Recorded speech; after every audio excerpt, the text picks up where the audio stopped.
Good morning बच्चों। तो class 12th के मैथ में आपका जो चैप्टर है वह चैप्टर अवकलज के अनुप्रयोग यानी एप्लीकेशन ऑफ डेरिवेटिव्स, और इसमें जो नया प्रश्न है जो आज हम लोग सीखेंगे वह प्रश्न है कि वक्र y बराबर x cube minus 3x square minus 9x plus 7 पर उन बिंदुओं को ज्ञात कीजिए जिन पर स्पर्श रेखाएं x अक्ष के समांतर है। तो हम याद करेंगे कि हमको जो तथ्य लिखवाए गए हैं, फॉर्मूला लिखवाया गया है, उसमें बताया गया है कि स्पर्श रेखा जब x अक्ष के समांतर होता है तब dy बाई डी एक्स बराबर 0 होता है। तो आपका जो y का वैल्यू दिया है वह फलन का सबसे पहले हमको dy बाई डी एक्स निकालना है, क्योंकि dy बाई डी एक्स जब हम निकालेंगे तब उसको हम 0 के बराबर करेंगे इस कंडीशन में जब स्पर्श रेखा x अक्ष के समांतर है।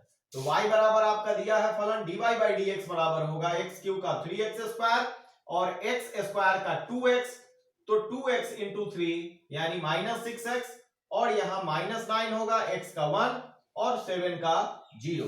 तो यहाँ पर 3 आपका कॉमन निकल रहा है और यहाँ बचेगा x square minus 2x minus 3, जिसको हम फैक्टराइज करेंगे तो x माइनस 3 और x प्लस 1 होगा। तो चूंकि स्पर्श रेखाएं x अक्ष के समांतर है इसलिए dy बाई डी एक्स बराबर 0, यानी कि आपका 3 into x minus 3 into x plus 1 बराबर 0। 3 0 के बटा में जाएगा तो 0, एक बार x माइनस 3 बराबर 0 करेंगे तो x का वैल्यू प्लस 3, और एक बार x प्लस 1 बराबर 0 करेंगे तो x का वैल्यू माइनस 1। अब जब हमको x का मान पता चल जाएगा तो इसको जो आपका प्रश्न है यानी वक्र है उसमें x का वैल्यू रख के y का संगत मान ज्ञात करेंगे, जिससे हमको बिंदु का पता चलेगा। तो वही लिख रहे हैं कि जब x बराबर 3 तो y बराबर, यहां पर आप x के जगह पर 3 रखेंगे तो 3 का क्यूब माइनस 3 इंटू 3 का स्क्वायर माइनस 9 इंटू 3 अब प्लस 7, यहां पर एक 3 का स्क्वायर इंटू 3 यानी 3 का क्यूब होगा, तो 3 का क्यूब माइनस 3 का क्यूब यह एक दूसरे से कैंसिल हो जाएगा। यहां पर माइनस 27 अब प्लस 7 मिलके माइनस 20 होगा। उसी तरह जब x बराबर माइनस 1 रखेंगे तो यहां पर x का वैल्यू माइनस 1 रखेंगे और इससे आपको यहां पर आएगा माइनस 1, और यहां पर ये माइनस 1 का स्क्वायर प्लस 1, तो 1 इंटू माइनस 3 यानी माइनस 3 माइनस 1 मिलके माइनस 4, और यहां माइनस माइनस प्लस 9 अब प्लस 7 मिलके प्लस 16, तो 16 में से 4 घटेगा तो आपका 12 आएगा y का वैल्यू।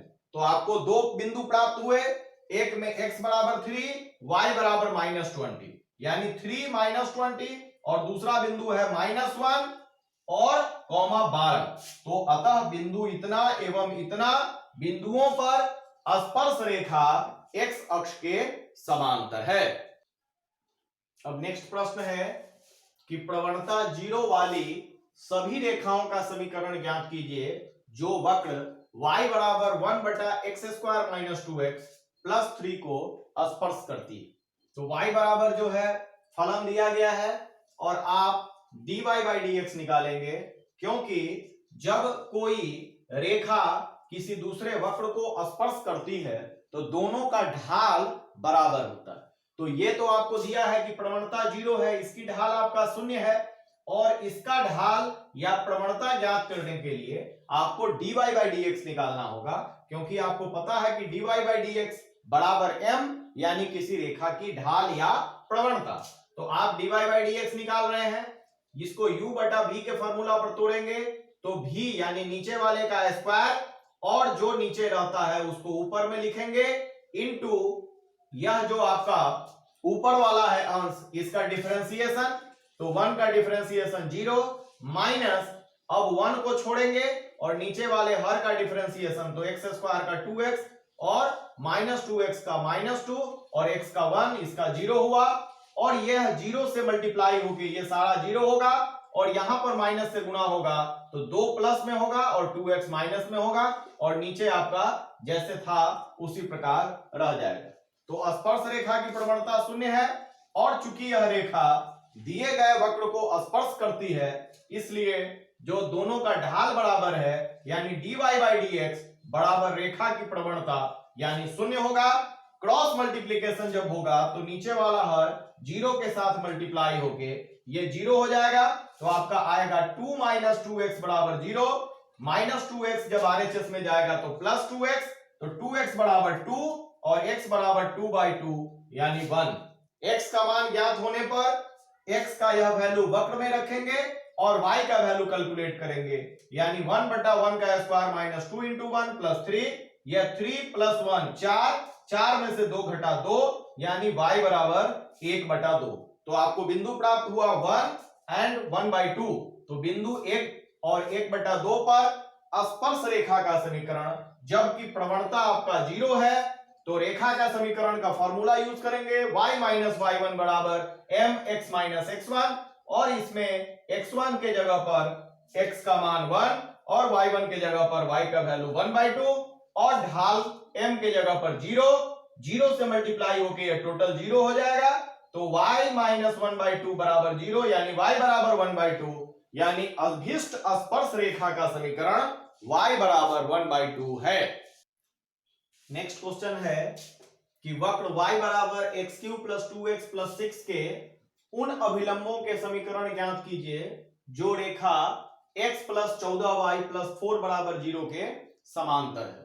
तो आप सबसे पहले y बराबर जो आपका वक्र दिया है उसे और फिर उसका dy बाई dx यानी उसकी प्रवणता ज्ञात करेंगे। तो x क्यू का डिफरेंशिएशन 3x स्क्वायर और 2x का 2 होगा, x का 1 और इसका 0। तो dy बाई dx जब निकल जाएगा तो आपको क्या निकालना है, वक्र इतना के उन अभिलंबों के समीकरण। तो इसके अभिलंब का समीकरण निकालने के लिए इसका आपको अभिलंब की प्रवणता ज्ञात करनी होगी, और किसी वक्र के अभिलंब की प्रवणता का फॉर्मूला -1 बटा m होता है, जो हम लोग सीख चुके हैं। तो इसमें जो आपका dy बाई dx है वह m है, और इसको m मानते हुए आप -1 बाई m लिखेंगे, यानी -1 अब बटा m का जो वैल्यू है dy बाई dx उसे लिखेंगे 3x स्क्वायर प्लस 2। तो अभिलंब की प्रवणता ज्ञान हो गई, और दूसरी जो रेखा दिया गया है फिर इसका प्रवणता हम ज्ञात करेंगे। तो इसका प्रवणता ज्ञात करने का तरीका है कि आप किसी भी समीकरण को y बराबर mx प्लस c के रूप में लिखते हैं। यह जो रूप है रेखा का, इस रूप में x का जो गुणांक होता है यानी m वही रेखा की ढाल होती है। तो यह फॉर्मूला तब यूज होगा जब y बराबर आपका इस रूप में लिखा रहेगा, यानी y का गुणांक 1 होना चाहिए। तो आप इस रेखा को इस रूप में लिखने के लिए y को अलग कर लेंगे 14y, और x और c यानी कि जो कांस्टेंट है उसको एक तरफ करेंगे तो -x -4 होगा, और फिर y लाने के लिए इस 14 से इधर डिवाइड करेंगे, दूसरी तरफ 14 को ले जाएंगे, यानी गुना में है तो बटा में जाएगा। तो यहां पर -1 बटा 14 और फिर इसके भी बटा में 14 यानी -4 बटा 14 होगा। तो यहां पर यह जो आपका रेखा का समीकरण है वह y बराबर mx प्लस c के रूप में आ गया, और इसमें जो x का गुणांक है -1 बटा 14 वही इस रेखा की प्रवणता है, यानी m का वैल्यू है। अब दिया गया है कि इसका अभिलंब जो है वह रेखा इतना के समांतर है।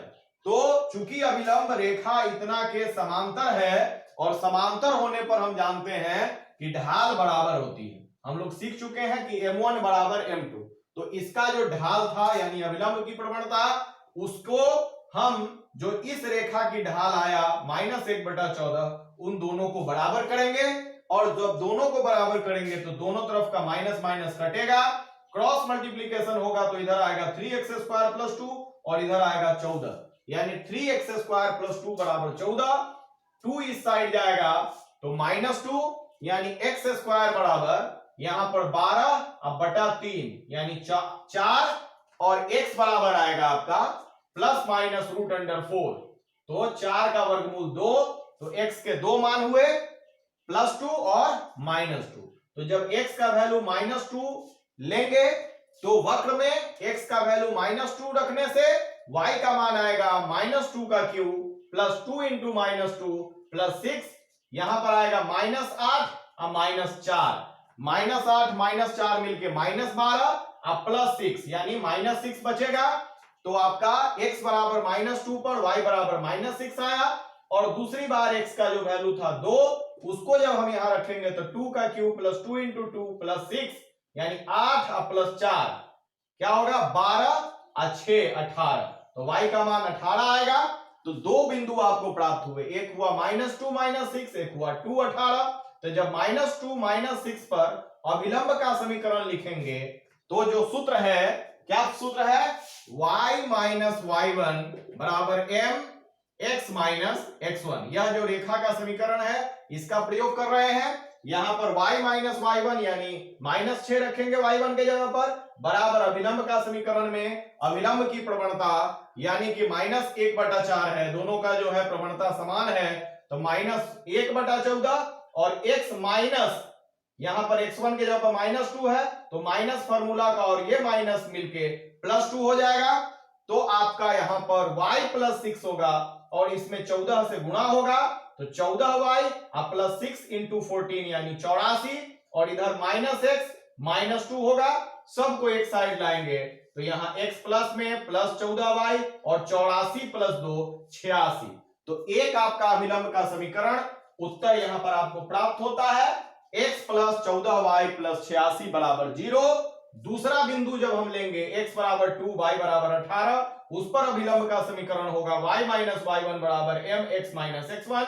इसमें y1 के जगह पर 18, x1 के जगह पर 2 रखेंगे, क्रॉस मल्टीप्लीकेशन होगा 14 से, तो 14y माइनस 14 गुणा 18 यानी 252, और ये -1 से गुणा होने पर -x और +2, और सबको एक साइड लाएंगे तो यहां पर इसको लिखे हैं x + 14y और -252 और -2 मिलके -254। तो दूसरा अभिलंब का समीकरण यहां है, तो एक उत्तर ये हुआ, एक उत्तर ये हुआ, और इस तरह से आपका सवाल का हल होता है।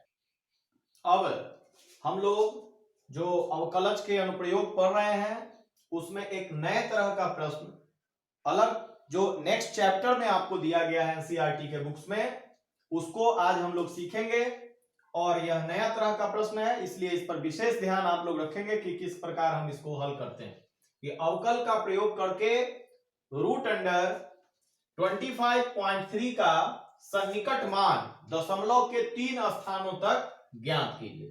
तो आपको √25.3 का मान निकालना है, और इसमें डिफरेंशिएशन का प्रयोग करके आपको निकालना है, क्योंकि आप तो इस प्रकार वर्गमूल अन्य विधि से भी निकाल सकते हैं, लेकिन यहां पर आपको अवकलज का प्रयोग करके इसका डिफरेंशिएशन करते हुए इसका सन्निकट मान आपको ज्ञात करना है। तो आप लिखेंगे कि y बराबर √x, मानेंगे कि माना कि y बराबर √x, जब रूट वाला सवाल रहेगा तो आप इसे y बराबर √x मानेंगे, और इसका जो मेजर पार्ट होगा और साथ में जिसका पूरा पूरा वर्गमूल निकल सकता है उसको आप x मानेंगे। तो इसका जो मेजर पार्ट है यानी 25.3 में जो मेजर पार्ट है दशमलव के पहले वाला 25, और यह भी हम जान रहे हैं कि 25 का पूरा पूरा वर्गमूल निकल के 5 आता है, यह जानते हुए हम x का मान 25 लेंगे, और जब 25 हम इसका मान लेंगे रूट के अंदर वाले का मान, तो आप देखेंगे कि क्या बच रहा है, तो जो बच रहा है वो है 0.3। तो यदि इसका मेजर पार्ट x है तो इसका जो माइनर पार्ट है यानी जो बहुत कम राशि शेष बच गई है उसको हम डेल्टा x के रूप में रिप्रेजेंट करेंगे, और वो लिखेंगे 0.3, यानी कि रूट के अंदर जो मान है वो x + डेल्टा x के बराबर है आपका। और इसके बाद आप dy निकालेंगे।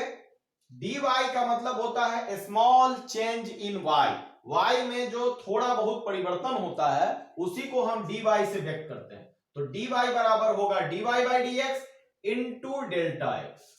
अब यहां पर देखिए कि यह जो डेल्टा x है वह x में थोड़ा बहुत परिवर्तन है, और यहां dx का मतलब भी लगभग वही होता है, तो ये दोनों एक दूसरे को कैंसिल करेंगे तो dy बराबर dy आएगा।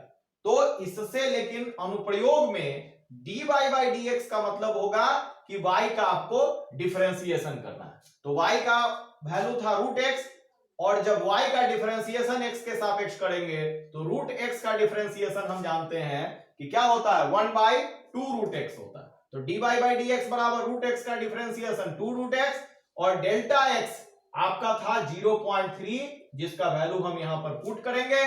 x का मान यहां पर है 25, यानी 2 इंटू √25, और 25 का वर्गमूल 5 होता है। तो 5 गुना 2 यानी नीचे आया 10, ऊपर हुआ 0.3, यानी 0.3 बटा 10। इसको भाग देंगे तो 0.1 अंक जो है के बाद था, अब 2 अंक के बाद दशमलव हो जाएगा। तो इस तरह से आपको भाग देने पर 0.03 जो मान निकला वो क्या चीज का मान है, dy का मान है। और आपको जिसका सन्निकट मान यानी प्रश्न जो दिया गया था √25 माइनस 25.3, इसका मतलब होगा कि y प्लस dy, यानी y चूंकि आपका √x था, और इसमें आपको जो है dy यानी जो थोड़ा बहुत परिवर्तन यानी शेष रह गया उसको जब जोड़ देंगे तो आपका टोटल वैल्यू √25.3 का निकल जाएगा। तो y का मान क्या है आपका, y का मान है √x और x बराबर 25 यानी √25, और dy का वैल्यू हमने कैलकुलेट किया अभी 0.03, तो 25 का वर्गमूल 5 प्लस 0.03 यानी 5.03, इसका वर्गमूल आपको प्राप्त हुआ। अब इसी तरह से जुड़ा हुआ नेक्स्ट एक और सवाल हम लोग सॉल्व करते हैं कि 0.6 का वर्गमूल का जब सन्निकट मान आपको ज्ञात करना होगा तो उसी प्रकार y बराबर √x लिखेंगे, क्योंकि रूट के अंदर वाला सवाल है। इसका मेजर पार्ट हमने बताया था कि उसको x मानेंगे जिसका पूरा पूरा वर्गमूल निकल सके। तो आप देखते हैं कि 0.6 यानी 0.60 इसके आसपास की किस संख्या का पूरा पूरा वर्गमूल निकल सकता है। तो हम जानते हैं कि 64 का जो वर्गमूल होता है वह 0.8 होता है। तो आप इसका जो मेजर पार्ट है वह 0.64 लेंगे जो इससे बड़ा है लेकिन जिसका पूरा पूरा वर्गमूल निकल सकता है। तो इस स्थिति में आपका इसका मान कम ही था, यानी डेल्टा x आपका -0.04 होगा, यानी x प्लस डेल्टा x मिलके फिर आपका 0.6 आ जाना चाहिए। जैसे यहां पर x प्लस डेल्टा x मिलके 25.3 आया था, तो यदि आप इसको बढ़ा के यदि x का मान लेते हैं तो डेल्टा x का मान माइनस में आएगा। अब आप इसी प्रकार dy निकालेंगे और dy बाई dx का वैल्यू √x का 1/2 √x रखेंगे और डेल्टा x का मान जो -0.04 था वो रखा जाएगा। x का वैल्यू यहां पर क्या है 0.64 है, तो वो हमने यहां रखा, और इसका जब वर्गमूल निकालेंगे तो 0.8 ऊपर में है -0.04, तो आपका यह गुना होगा तो ये हो जाएगा आपका 1.6, ये आएगा 1.6 पहले, तो 1.6 आएगा और ऊपर में आपका रहेगा 0.04, तो यहां पर दशमलव के बाद 2 अंक, यहां पर दशमलव के बाद 1 अंक, तब आप इसको 0 रखेंगे, क्यों कि इसका दशमलव हम हटा सकें। दशमलव के बाद के अंकों को बराबर करके और दशमलव हटा दिया जाता है, तो ये हो जाएगा 4/160, कटेगा 4 से 16 4 बार में, तो 1/40, और फिर 1 में 40 से भाग देंगे तो ये आएगा -0.025। अब जो आपका प्रश्न है उन प्रश्न को लास्ट में यहां पर लिखना पड़ता है y प्लस dy। यह लगभग जो है आपको याद रहना चाहिए कि यह रूट वाले सवाल में इसको लास्ट में लिखेंगे y प्लस dy, तो आपका y का वैल्यू क्या था √x, x का वैल्यू 0.64, तो √0.64, और इसमें dy का मान आया आपको -0.025, इसका वर्गमूल हुआ 0.8 -0.025, तो यह घटाने पर आपका आएगा 0.775, जो इसका सही उत्तर होगा। तो बच्चों इस तरह से आप लोग को अवकल का अनुप्रयोग चैप्टर में कुछ सवाल हम लोगों ने सीखा है। अभी कुछ और सवाल हम लोगों को इसमें करने हैं। आप लोग इसी प्रकार इस चैनल से जुड़े रहें। और आपको यह अच्छा लगता है तो आप इसे शेयर करें अन्य छात्रों को भी। आप मैक्सिमम टाइम इसको वीडियोस को देखें, इससे आपका एनसीईआरटी यानी बेसिक मैथ जो है सुदृढ़ होगा, जिस पर आप बड़ी इमारतें खड़े कर सकते हैं। आपको जो समस्या है वह आप कमेंट में डालें, इससे जुड़ी हुई अन्य जानकारियां, परीक्षा के लिए उपयोगी प्रश्न हम लोग इससे अगले सीरीज में परीक्षा स्पेशल, एग्जाम स्पेशल में डालेंगे। तो बच्चों, आप इस चैनल को सब्सक्राइब करें, लाइक करें, शेयर करें। धन्यवाद।